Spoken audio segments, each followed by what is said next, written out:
Moody winter streets in Boston. The air is sharp, biting at the skin. Streetlights flicker against the deepening dusk, casting long shadows that dance ominously along the cobblestones. The city, usually vibrant and bustling, seems to hold its breath. In the heart of this historic metropolis, a quiet tension begins to stir. Women hurriedly clutch their coats tighter, glancing over their shoulders as they walk home, each footstep echoing the growing unease that has settled over the neighborhoods. Boston didn't know it yet, but a nightmare had just begun. As the calendar turns to 1962, the city is alive with a palpable fear. It's not just the chill in the air.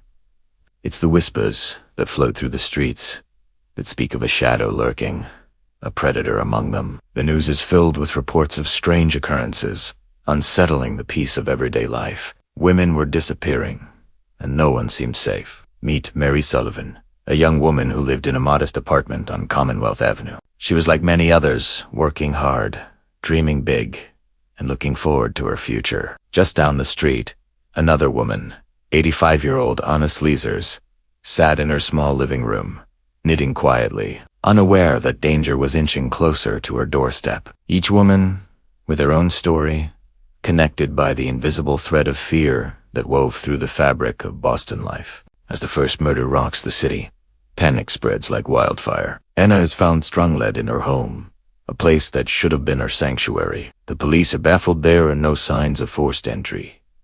The door was locked. How could this happen? In the days that follow, headlines scream across the newspapers. Murder in the city.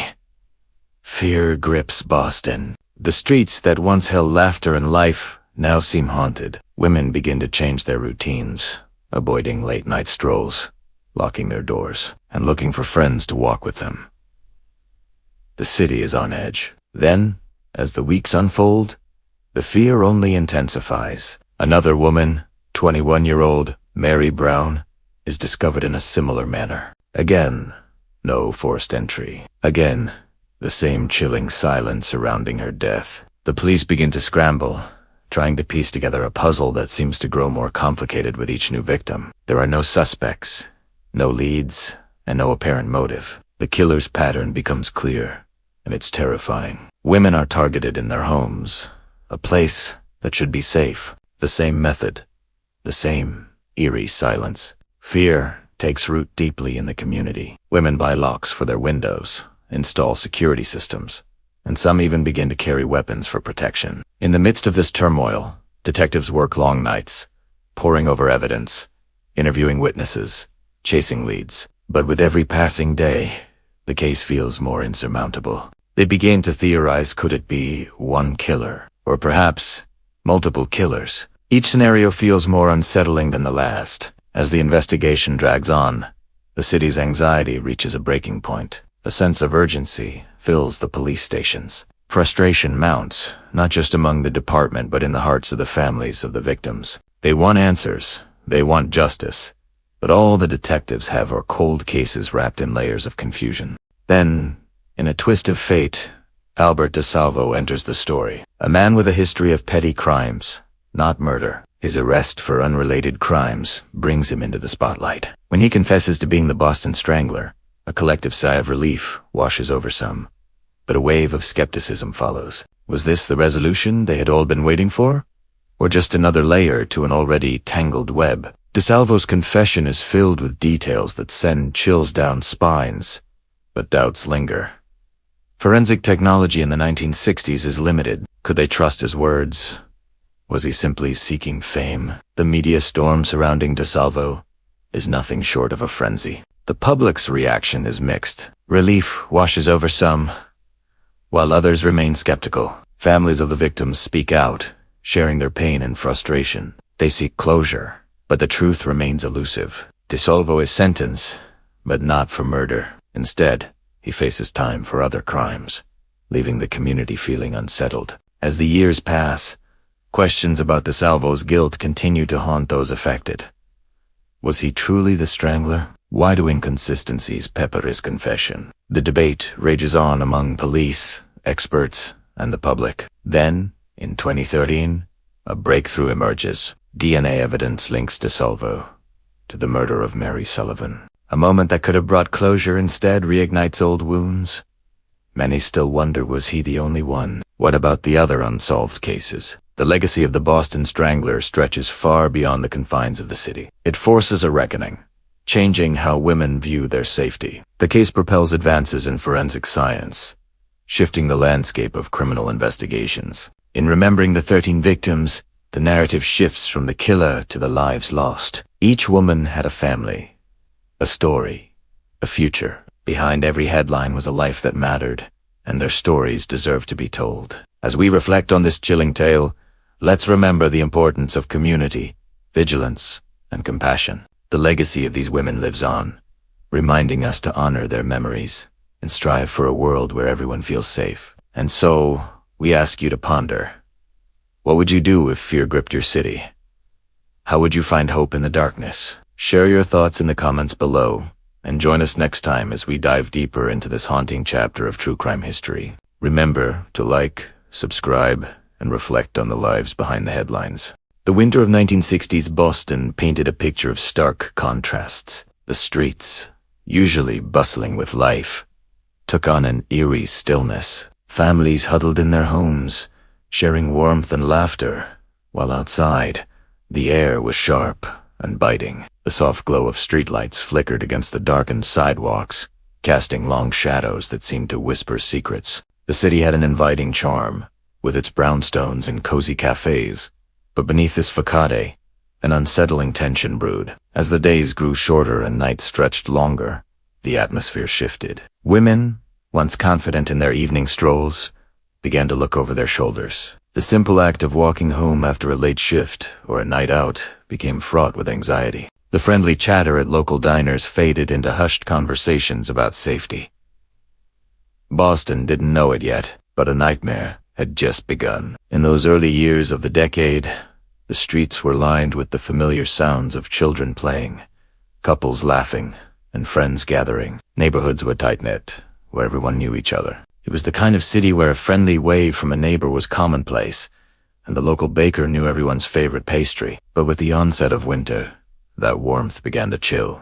The cold nights brought a sense of foreboding. Each gust of wind seemed to carry a whisper of something sinister lurking just beyond the glow of the streetlights. In the comfort of their homes, families huddled around radios, tuning into news broadcasts that were often filled with mundane updates about the weather or local events. But as the first signs of trouble emerged, the airwaves shifted. Reports of missing women began to trickle in, unsettling the peace. These were ordinary women mothers, daughters, sisters whose lives intertwined with the fabric of the community. They were beloved figures in their neighborhoods, and the thought of something happening to them felt unimaginable. One by one, the stories unfolded. A young woman didn't return home from a night out with friends. A mother failed to pick her children up from school. Each disappearance sent shockwaves through the city, intensifying the palpable fear. The police were inundated with calls, desperate to calm the rising panic. Yet, the more they searched, the more elusive the truth became. With each passing day, the tension mounted. Neighborhood watch groups sprang up, and women began to take self-defense classes. Streets that were once familiar transformed into spaces of uncertainty. Locking doors became a nightly ritual, and windows were secured with an extra layer of caution. The sense of security that once enveloped the city was unraveling thread by thread. As the winter deepened, the media began to pick up on the escalating unease. Headlines screamed about the disappearances, painting a picture of a city gripped by fear. "Where are the missing women?" they asked.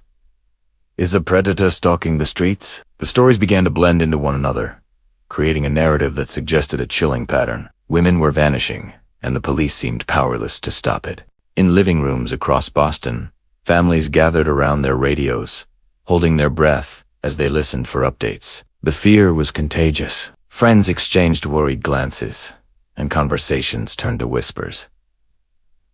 "Have you heard about the latest? What if it happens to someone we know?" The dread hung heavy in the air, a constant reminder that safety was an illusion. As the first murders were discovered, the city held its breath. Each crime scene revealed no signs of forced entry, baffling investigators and deepening the mystery. How could someone so sinister operate within a community so tightly knit? The authorities were left with more questions than answers, their frustration mounting as they struggled to connect the dots. The media frenzy only fueled the chaos. Sensational headlines created a narrative that painted Boston as a hunting ground for a faceless killer. The term Boston Strangler began to echo through the streets, a name that would become synonymous with fear.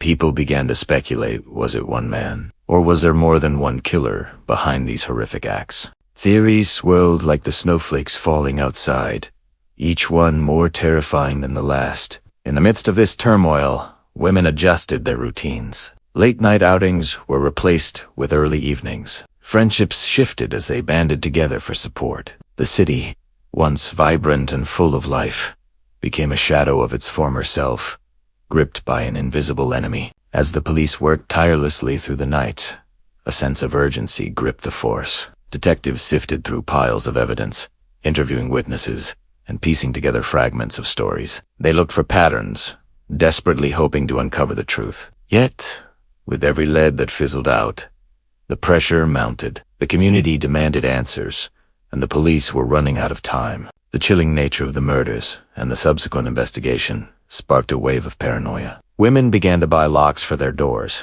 install security systems, and even consider moving. Friends formed safety circles, agreeing to walk each other home after dark. Life was transformed into a cautious dance of vigilance, each creak of the floorboards or rustle of leaves igniting fear. Despite the panic, the community clung to a fragile hope. They believed that the police would find the answers and restore peace. But with each passing day, as the investigations deepened, a dark shadow loomed over the city, suffocating its spirit.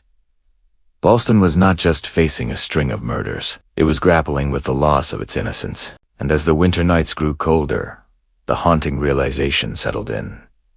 They were living in a nightmare, one that had only just begun. The city was on the brink of a historic tragedy, one that would echo through the annals of time. The question lingered: how could they protect themselves when the threat was hidden in plain sight? In this chilling atmosphere, the story of the Boston Strangler was just beginning to unfold. The city was about to confront its darkest fears, but for now, it remained in the grip of uncertainty, unaware of the horrors that lay ahead. The dread was palpable, and as the streets went quiet under the blanket of snow, a storm was brewing, one that would change the landscape of Boston forever. As the city braced itself for what was to come, the chilling reminder echoed in the minds of its residents. Safety was no longer guaranteed, and the darkness was closing in. What would happen next? Would the police solve the mystery before more lives were lost? The answers lingered just out of reach, shrouded in shadows, as the story of a city on edge began to take shape. And little did they know, the worst was yet to come. On a chilly December evening in 1962, the city of Boston was a tapestry of life and dreams, stitched together by the laughter of its residents and the hum of everyday activities. Families gathered for dinner, children played in the streets, and the aroma of home-cooked meals wafted through the air. But beneath this seemingly peaceful facade, the city was teetering on the brink of an unspeakable horror. In this vibrant community, several women were about to become tragic footnotes in a chilling narrative. Each had her own story, her own dreams, and her own place in the hearts of those who loved her. Take, for instance, Anna S., a single mother in her early 30s. Anna worked tirelessly as a waitress at a local diner. Her infectious laugh filled the diner, bringing warmth to the cold winter nights. She often spoke of her hopes for her daughter, dreaming of a better life for her, one far removed from the struggles she faced. Then there was Mary M., a spirited 85-year-old widow. Mary was known for her sharp wit and love for knitting. Every Sunday, she would sit at the local church, her hands busy creating scarves and blankets for those in need. Her laughter rang through the small community, a reminder of the kindness that existed in the world. And let's not forget about 19-year-old Patricia W., an aspiring actress with dreams of the stage. Her friends described her as vibrant and full of life. She would often perform at local talent shows, dazzling audiences with her charm and talent. Patricia had plans to move to New York City, eager to chase her dreams. These women were not just victims. They were daughters, mothers, friends, and neighbors. Their lives were woven into the fabric of their communities, each thread representing a hope, a memory, a connection. But soon, that fabric would be torn apart, leaving families shattered and entire neighborhoods engulfed in fear. As whispers of the first murder began to surface, a thick fog of anxiety settled over the city. The night was cold, and the streets felt different. Women cautiously walked home, clutching their purses a little tighter, their steps quickening as shadows danced along the alleyways. The vibrant life of the city began to dull, as if a sinister cloud had rolled in, casting a long shadow over the hearts of its residents. Word spread quickly about the discovery of a body. The once bustling community became a tight-knit group, bound by confusion and horror. The police arrived, but the scene was perplexing. There were no signs of forced entry, leaving investigators scratching their heads. The media seized upon the story, sensationalizing the events and painting a grim picture of the city. Headlines blared, "Boston's nightmare begins," and the city on high alert. With each murder, the list of victims grew longer, and so did the fear. Families huddled closer, sharing whispered conversations about safety, while the daily routines of life were overshadowed by a creeping dread. The police worked tirelessly, but every lead seemed to evaporate into thin air. As the winter dragged on, more women fell victim, each loss echoing through the hearts of their loved ones. Communities that once thrived on trust now found themselves engulfed in paranoia. Women began to take drastic measures. They bought locks for their doors, walked in pairs, and avoided going out after dark. Neighborhood watch groups sprang up, and the streets that had been filled with laughter were now lined with worried faces. The vibrant life of Boston was replaced by a haunting silence and a desperate search for safety. As the investigation dragged on, detectives worked long hours, fueled by coffee and determination. They interviewed friends and family members, piecing together the last moments of each victim's life. But with every new lead, the case seemed to spiral further into confusion. The killer's pattern was elusive, shifting like shadows on a moonlit night. At the center of it all was a growing panic. The police faced immense pressure from the public, their frustrations mounting as they struggled to connect the dots. Was it one killer?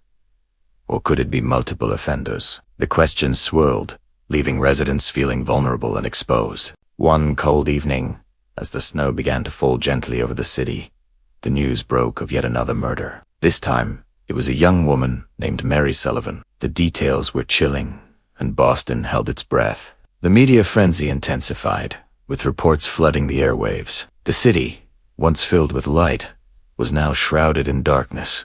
As the investigation continued, the detectives started to explore psychological profiles. They delved into the mind of the killer, trying to understand his motives and patterns. It was a daunting task, filled with sleepless nights and endless paperwork. But the detectives pressed on, determined to bring justice to the families of the victims. Then, in a twist of fate, Albert DeSalvo entered the picture. Initially arrested for unrelated crimes, DeSalvo's name soon became synonymous with the terrifying murders. His confession sent shockwaves through the city, but doubt lingered in the air. Was he the true Boston Strangler, or just a man seeking attention? As the media storm raged on, the public was left grappling with a mix of relief and skepticism. Emotional statements poured in from the victims' families, each one a raw reminder of the lives lost. DeSalvo was sentenced, but strangely, not for murder. Instead, he faced charges related to other crimes, leaving many to wonder if justice had truly been served. The questions surrounding his confession never abated. Was he truly the Strangler? Why were there inconsistencies in his story? Experts debated fiercely, with theories flying around like autumn leaves in a brisk wind. Some pointed to DNA evidence that would later link DeSalvo to Mary Sullivan. But doubts still lingered. As time marched on, the legacy of the Boston Strangler remained etched in the city's memory. The case transformed Boston, igniting a newfound awareness of women's safety. The fear that gripped the city also spurred advances in forensic science, paving the way for future investigations. But the most important lesson was the need to remember. Remember the lives lost, the families shattered, and the communities forever altered. Each victim was more than just a headline.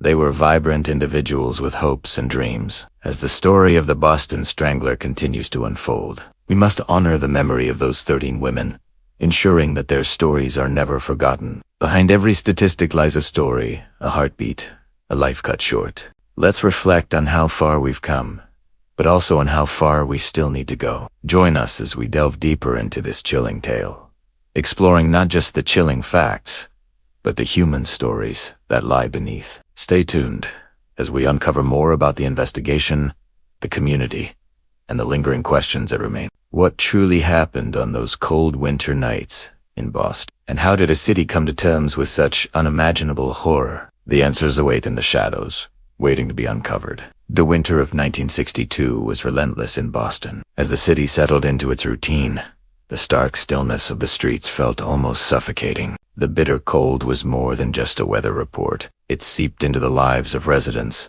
wrapping them in a cloak of unease. Little did they know, beneath this bleak surface, a chilling terror was about to unfold. It began on a quiet February morning. The body of a young woman was discovered in her apartment in the Austin district. Mary Mullen, a 85-year-old widow, had been found in her home, lifeless. The news hit the community like a thunderbolt, sending shockwaves through the neighborhoods. How could this happen? Who would do such a thing? Residents gathered in hushed conversations, exchanging worried glances. Confusion and disbelief filled the air. A place where children played and families thrived had suddenly transformed into a backdrop for horror. Boston didn't know it yet. A local shopkeeper reflected later, but a nightmare had just begun.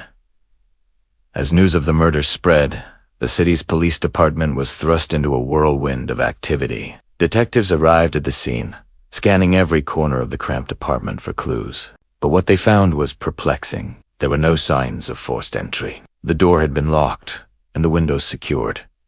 How could a killer have slipped in and out unnoticed?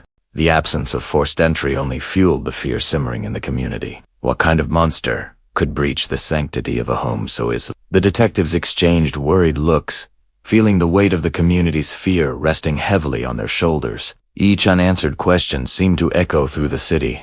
The police's confusion only compounded the panic. Residents began to wonder, who could be next? In the days that followed, the media descended on the story like vultures. Headlines screamed from the front pages, "Murder in Boston.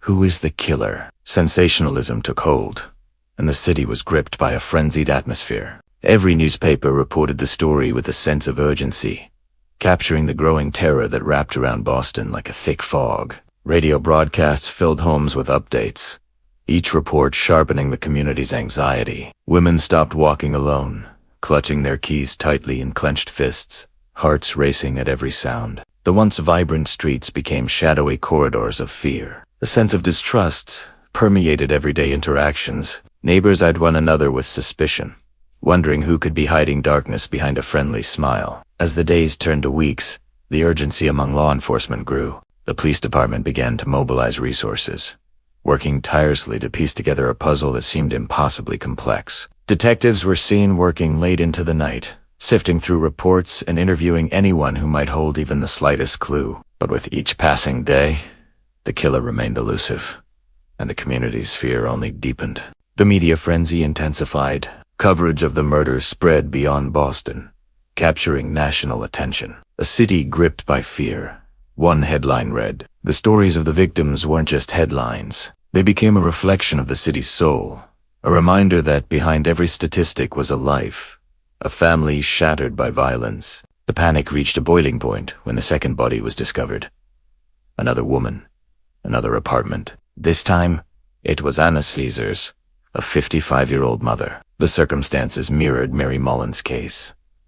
No forced entry, no apparent struggle. The police were left scratching their heads, and the citizens were left grappling with an even deeper fear. Was there a method to the madness? Was there a pattern emerging, or was it all just a random act of violence? As the media circled like hawks, each new detail added fuel to the fire. The police were under immense pressure, and the community was desperate for answers. With every new headline, the tension escalated, and rumors spread like wildfire. "What if it's someone we know?" whispered one woman in a grocery store. "What if it's someone we trust?" The fear was palpable. Women began to take precautions, buying locks for their doors, installing security systems, and forming safety groups to walk home together. The fabric of trust that had woven Boston's neighborhoods together began to fray, unraveling under the weight of uncertainty. As the investigation dragged on, the police found themselves in a race against time. The sense of urgency grew more pronounced with each passing day. "We need to find this person before they strike again," one detective remarked, the tension in his voice reflecting the desperation of the moment. Yet, with every new lead, the investigation seemed to hit a wall. The detectives were left chasing shadows, grappling with the chilling reality that a killer was roaming their streets, unseen and unfazed. The darkness of uncertainty loomed larger, and the community's anxiety morphed into a collective dread. In those early days of chaos, the fears of Boston residents were more than just whispers. They were a haunting echo of vulnerability. The question on everyone's mind was painfully clear. Who was responsible for this horror? The answer remained frustratingly out of reach, shrouded in mystery, and the city held its breath, teetering on the edge of panic. With each day that passed, hope began to wane, and the investigation took on a life of its own. The chilling realization that the killer could strike again loomed large over Boston. The community was gripped by fear, and the police were desperate for a breakthrough. But as the tension grew, so did the sense of urgency. Would they be able to stop the nightmare before it spiraled further out of control? Stay tuned, as the chilling story of the Boston Strangler continues. The investigation will unfold, revealing more secrets, more victims, and a city forever changed by the terror that gripped it. What lies ahead is a tale of resilience and fear that will leave you questioning the very fabric of safety in your own community. As Winter tightened its grip on Boston in early 1963, the city, once vibrant with life, began to feel like a shadow of itself. A chilling sense of dread settled over the residents. The dark winter streets, usually bustling with people, grew eerily quiet, punctuated only by the occasional gust of wind sweeping through the alleys. The comforting sounds of laughter and chatter faded, replaced by whispers of fear and uncertainty. Women began to avoid walking alone after dark, their footsteps echoing like a warning. They clutched their purses tightly, casting anxious glances over their shoulders. Boston didn't know it yet, but a nightmare had just begun. 2 murders of 13 women had turned the city into a breeding ground for terror, and the killer's pattern was emerging like a sinister puzzle. Each victim shared a hauntingly similar fate. They were mostly young women, living alone or with roommates, and their lives were abruptly cut short. The police reports revealed a chilling consistency in the method: strangulation, often in their own homes, with no signs of forced entry. This pattern sent shockwaves through the community. The fear was palpable, creeping into every conversation, every corner of the city. Women started buying locks for their doors, investing in security systems, and keeping their windows shut tight. They formed small groups, walking home together, their laughter now a nervous attempt to mask their anxiety. Shops reported a surge in sales of pepper spray and personal alarms. The very fabric of everyday life began to unravel under the weight of uncertainty. The tension was not limited to the streets. The police, too, felt the pressure mounting. Detectives worked tirelessly, poring over reports, trying to piece together the clues left behind. The media frenzy fanned the flames of fear, with headlines screaming about the elusive Boston Strangler.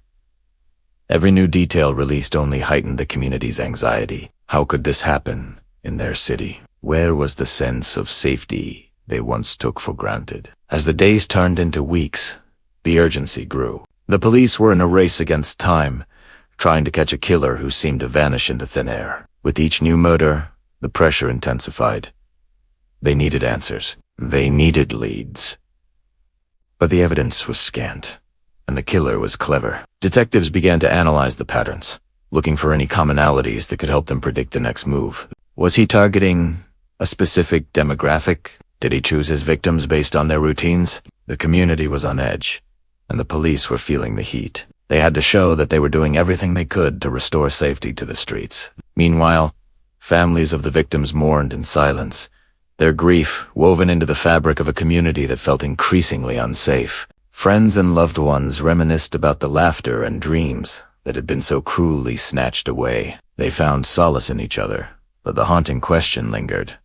Who would be next? The atmosphere in Boston became thick with paranoia. Even routine outings were tainted by fear. Women would check their surroundings, and families would insist on accompanying loved ones, even for short trips. The once bustling neighborhoods felt like a ghost town after sunset. The sense of normalcy was slipping away, replaced by a shared anxiety that seemed to hang in the air like a fog. As the investigation continued, the police faced a frustrating reality. Every lead seemed to lead nowhere. The public clamored for answers, demanding justice for the lives lost. But the detectives struggled to find a breakthrough. They interviewed countless witnesses, following every lead. But the elusive nature of the killer left them feeling defeated. Community meetings were held, with citizens voicing their fears and frustrations. They wanted to feel safe again, to reclaim their streets from the shadow of the killer. The police reassured them that they were on the case, but with each passing day, the confidence of the residents dwindled. The pattern of murders painted a grim picture of a city in turmoil. Tension hung heavily over Boston, and the question remained: would the police uncover the truth in time to stop the horror? With each unsolved murder, the stakes grew higher, and the fear deeper. As the winter wore on, the chilling reality of the situation settled in. The killer was still out there, lurking in the shadows, and the city's heart raced with uncertainty. Would the police be able to stop him before he struck again? The citizens were left in a state of anxiety, clinging to the hope that answers would soon come. But with every passing moment, that hope seemed to fade into the darkness. The stage was set for a gripping investigation that would unravel the complexities of fear, community, and the relentless search for justice. The killer's pattern was not just a series of crimes. It was a reflection of a city grappling with its own vulnerabilities. And as the days turned into nights, Boston held its breath, waiting for a resolution to the chilling series of events that had transformed their lives forever. The streets of Boston were a tapestry of shadows and whispers in the early 1960s. The city braced itself for the chilling grip of winter. The atmosphere thickened with a sense of dread. Women walked hurriedly, eyes dotting, feeling the weight of fear settling on their shoulders like an unwelcome blanket. The peace of their daily lives was about to be shattered. Boston didn't know it yet, but a nightmare had just begun. In the wake of the first murders, the city was left grappling with a haunting reality. The police were at a loss, struggling to piece together the fragments of a puzzle that seemed to defy logic. Each victim was a woman with dreams, hopes, and stories untold. They were daughters, sisters, and friends, living in neighborhoods that once felt safe. Now, they were haunted by the specter of a killer who slipped through the cracks, leaving behind confusion and grief. Detectives poured into the investigation, their days and nights blurring together in a haze of urgency. The pressure was mounting. Each interview conducted felt like a race against time. They meticulously combed through leads, seeking any scrap of evidence that might offer a clue. Every door knocked on was a balancing act between hope and despair. Families of the victims waited, hearts heavy, clinging to the hope that the police would bring answers. The emotional toll of the investigation weighed heavily on the detectives. They were not just pursuing a killer. They were confronting the very essence of fear that gripped the city. Long hours turned into sleepless nights, filled with the haunting faces of the victims. Every encounter was a reminder of the lives lost and the anguish of those left behind. Yet, through the darkness, they pressed on, determined to uncover the truth. As leads began to dwindle, the detectives turned to psychological profiling, seeking to understand the mind of the killer. They examined the patterns of the attacks, delving deep into the psyche that could inspire such brutality. What emerged was a chilling picture of a methodical predator, but the theories kept shifting. Was this the work of a single individual? Or could there be multiple killers at play? The detectives debated, their discussions filled with urgency and a growing sense of frustration. Each theory led them down new paths, only to find themselves back at square one. The media, ever hungry for a story, amplified the tension. Headlines screamed of fear, painting a vivid picture of a city on edge. The public's anxiety grew, and the detectives felt that pressure mounting, like a storm brewing just beyond the horizon. What if they failed? What if the killer struck again? The question lingered in the air, heavy with implications. Through the relentless search for answers, the detectives began to realize that the killer was more than just a face in the shadows. He was a ghost, haunting the very fabric of the city. As reports of similar crimes trickled in from nearby towns, the detectives found themselves grappling with the possibility that their suspect list could expand. Were they dealing with one monster, or could there be more lurking in the dark? With each new theory, a glimmer of hope emerged, only to be snuffed out by the stark reality of the case. The emotional strain began to fracture the resolve of even the most seasoned officers. In those moments of despair, They leaned on each other, sharing the burden of their grief and frustration. The city depended on them, and they couldn't afford to falter. As winter dragged on, the chilling question remained: who was the Boston Strangler? The investigation was becoming more than just a search for a killer. It was a fight against the very fear that gripped the city. With each passing day, the detectives were reminded of the stakes, not just for themselves, but for every woman who dared to step out into the world. They were determined to uncover the truth, no matter how elusive it seemed. The tension was palpable, and with each new twist in the investigation, viewers were left questioning, could this nightmare ever end? What secrets were still hidden in the shadows?